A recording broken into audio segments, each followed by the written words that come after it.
now I'm afraid to listen to this man talking. This is baloney. Abdi Hirsi often posts his sermons online, and he's been a frequent spokesperson for Calgary's Muslim community, often speaking out against criminal radicalization. I even feel guilty every time I watch because I'm giving him publicity.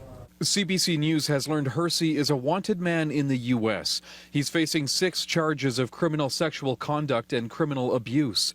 The 46-year-old is accused of fondling female patients when he worked as a respiratory therapist in Woodbury, Minnesota in 2006. Hirsi was fired from his job in Woodbury in late 2006. The Minnesota Board of Medical Practice also stripped him of his registration to practice in the state. Shortly after he lost his job, Hirsi drove from Minnesota to Windsor, Ontario.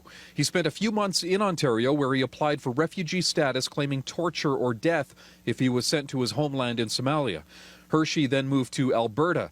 In 2008, Abdi Hirsi was granted refugee protection. He eventually moved to Calgary, and in 2010, he was hired as an imam by the Muslim Council of Calgary. I know nothing about him. He just came from nowhere. The Muslim Council says Hirsi never really fit in. His messages were not well received at the council's mosques and musallas in Calgary. It says it made a mistake by not doing a more thorough background check. The MCC fired Hirsi last year after learning about the charges in the U.S. Hirsi's status in Canada is still unclear. The federal court has ordered a new refugee hearing.